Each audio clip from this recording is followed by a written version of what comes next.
of our emotions, mind, body, and spirit.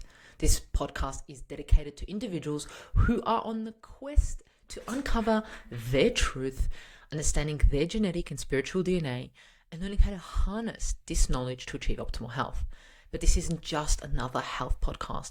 The Natural Health Podcast is here to ignite a spark of hope within you, reminding you of your innate potential for greatness. You are pure love, capable of living life to its fullest expression. Are you ready to embark on a transformational journey to achieve optimal health? I'm your host, Mahela, and in today's episode, we will shed light on how reducing your sunlight exposure could be contributing to weight gain.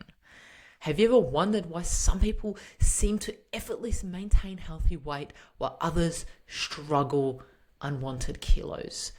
Well, it turns out that sunlight, beyond its role of vitamin D synthesis, plays a crucial role in regulating your metabolism and weight.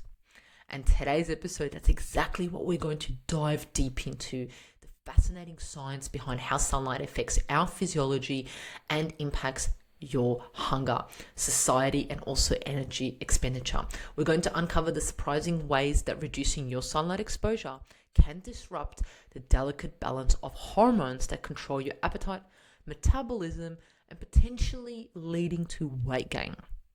We're going to explore the role of sunlight in regulating your internal body clock, known as the circadian rhythm, which I always talk about, and its influence on key hormones such as leptin and ghrelin, which plays a crucial role in appetite regulations. We're going to also talk about so many other things. I'm so excited to get into today's episode, where we are going to talk about if you've been struggling with weight gain or finding it challenging to maintain healthy weight. This is definitely the episode for you. I mean, here in Australia, as I'm recording, we are in winter. Yes, that's right. It is winter here in Australia, which means potentially there shouldn't be so much sunlight. There is sunlight here at the moment. It's actually quite sunny outside, but mainly when we think about winter, we think about darkness and cold, and essentially that impacts us. And a lot of people say to me, Mahela, I seem to put on weight during winter so much more than in summer.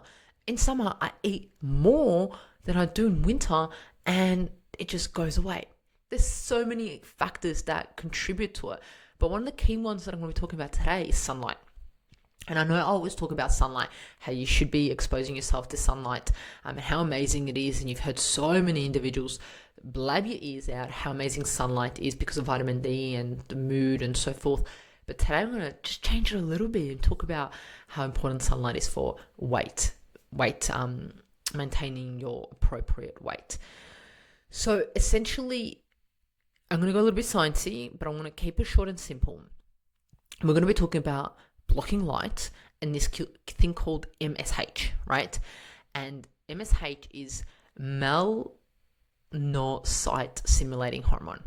Don't know if I pronounced that right. I may have, I may not have. melanocyte stimulating hormone. And hunger involves the intricate relationship between light exposure and regulating the circadian rhythm and appetite control. So let's get into the nitty-gritty straight away. Let's just get into it. So MSH, which I'll be saying MSH from now on, I'm not going to be saying melanocyte-stimulating hormone, is essentially a hormone produced by a pituitary gland and plays a role in various physiological processes, including regulating hunger and satiety. So hunger means I want to eat more food, and satiety means, hey, I've had enough and I'm full. And a lot of individuals have issues with this hunger and satiety regulation because they actually may be full, but the right hormone hasn't hit their body, hasn't hit their physiology, and it's like, oh my gosh, you need to keep eating, and therefore people don't stop, right? So the hunger hormone just keeps going, and satiety hormone hasn't kicked in. So this is what this is talking about, right? So it acts on specific receptors in our hypothalamus, which is a region which is involved in appetite regulation. So this MSH hormone is huge, and it's produced in a pituitary gland, and it plays a role in the satiety and hunger regulation, right? as we know, circadian rhythm, which I always talk about, light exposure, it's a 24-hour cycle which regulates so many processes in our body, our sleep-wake cycle, hormone secretion, and so forth. Yeah. So light exposure, particularly in the morning and at daytime, is crucial for maintaining a circadian rhythm because light exposure influences the SCN in the brain, which acts on the body's master clock. And I've spoken about this in many different podcast episodes, so hopefully this isn't news to you and you've heard about circadian rhythm and you heard about the SCN, the body's master clock, and so forth, right? So now let's look at how it impacts hunger, right? Exposure to bright light in the morning helps regulate the release of hormones involved in appetite control, including MSH, which I spoke about just before. Light exposure, this is the key. This is the key that we have to understand. Light exposure stimulates the release of MSH, which in turn suppresses hunger and promotes satiety. Okay, so just that sentence to us explains the role of sunlight and hunger. When we wake up in the morning, I've always saying as soon as we wake up, we need to go outside and see the sunlight. If we're exposed to sunlight, if not, we need to turn on our little lamp. Where's my lamp? Somewhere here. Anyway, we need to turn on our little lamp, which does similar things to sunlight, and we are exposed to this light, which then stimulates the release of MSH, right, which is pituitary gland, and in turn it suppresses hunger, meaning, hey, I'm not really that hungry, and it promotes satiety, right? In contrast, the opposite, what happens is insufficient light, so winter, darkness, or exposure to light in appropriate times. So bright lights at 10 o'clock at night in the office, in our home, such as in the evening or during the nighttime, can disrupt the regulation of MSH and appetite control. Totally throw it out of whack, and it's like, what is happening, right? So essentially, blocking or reducing the exposure of natural light, especially during daytime, can interfere with proper functioning of the circadian rhythm and also regulating MSH. So I've spoken in many podcasts about how important light is in circadian rhythm regulation, but here I'm adding another layer and saying it's important for production of MSH, right? And if there is a disruption, it can lead to alterations in appetite and hunger signals, potentially resulting in an increase of food cravings and also overeating, which is really, really, really interesting.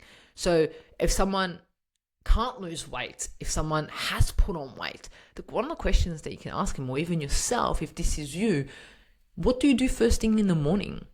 Do you lay in bed and look at your phone? Do you still keep the curtains down and just jump on your laptop straight away? What do you do? Well, essentially, if you want to regulate this hormone, it's saying you need to go outside and see the sun the first thing in the morning. And then with that comes all the other lifestyle factors of, hey, I'm going to go outside. I'm going to stretch outside. I'm outside. I'm going to stretch. I'm outside. I'm going to go for a walk. I have a dog. I have a cat. I have whatever pet you want, and I'm going to take it for a walk, right? No judgment here. Whatever pet you have and you want to take for a walk, you do that as long as it's in the morning. I mean, you can do afternoon ones too, but first thing in the morning, going outside and taking a pet or yourself for a walk, that is going to do amazing for your health and for your waistline. Absolutely amazing, right? So the relationship between light exposure, the MSH, and hunger is complex. It's not just what I've said today. It's so much more complex.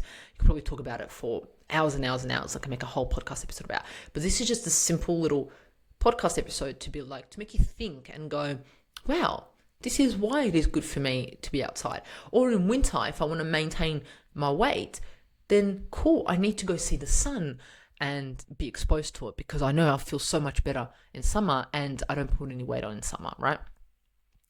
So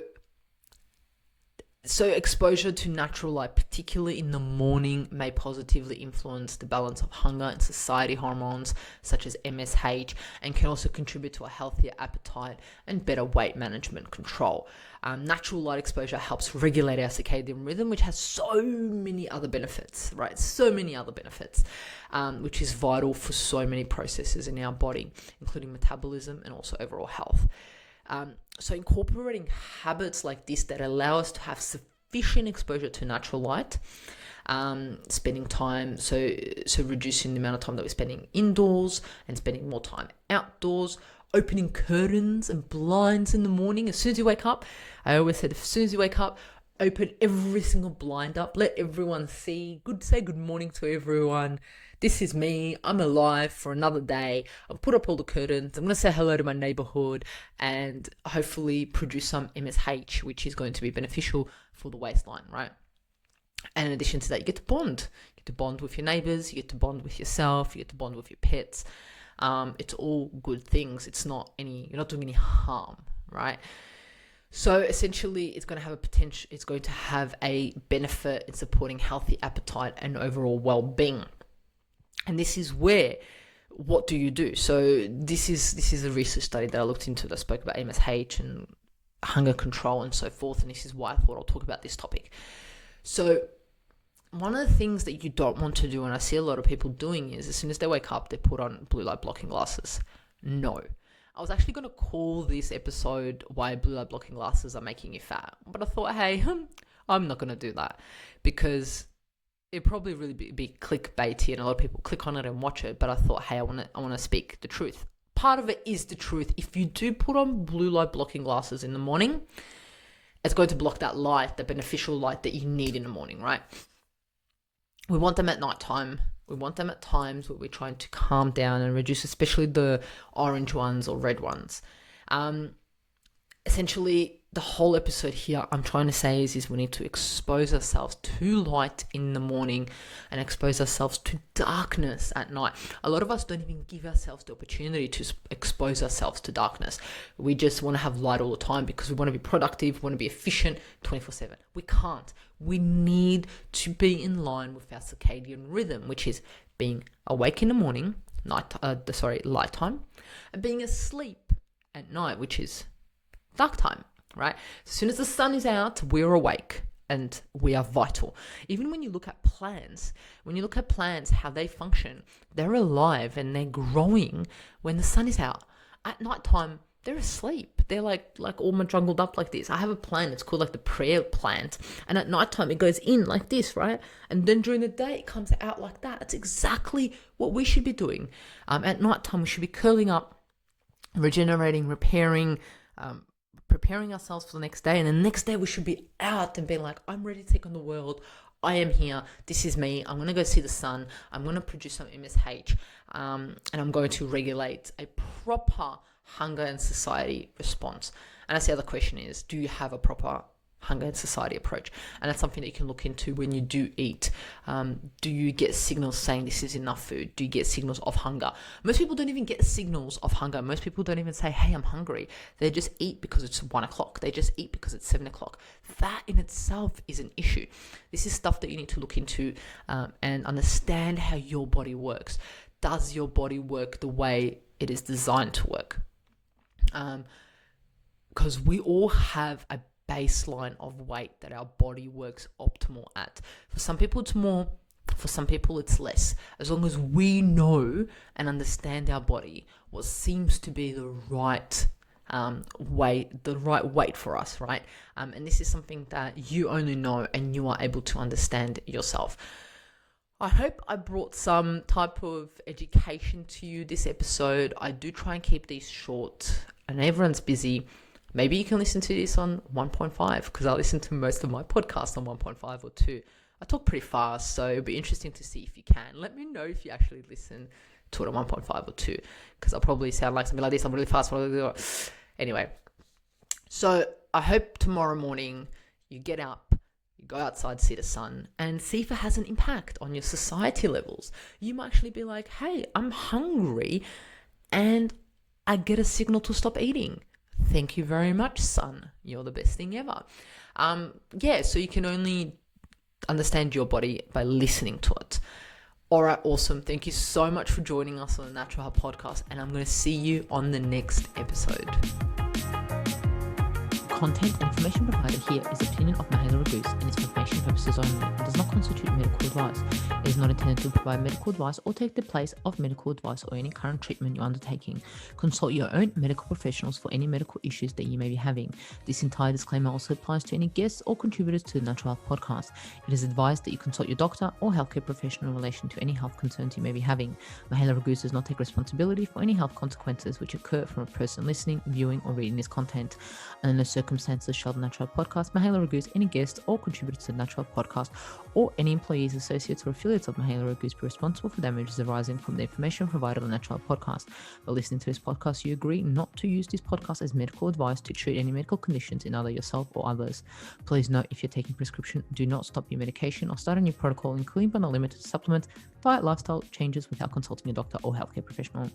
If you or any person has a medical concern, you should consult with your healthcare provider or seek other professional medical advice. Never disregard professional medical advice or delay in seeking it because of something that you have read or heard on the Natural Podcast or in any linked materials. If you think you may have a medical emergency, call your doctor or emergency services immediately. Neither Mahela Raguse nor the publisher of this content takes responsibility for the possible health consequences of any person or persons reading or listening or following the information in the educational content.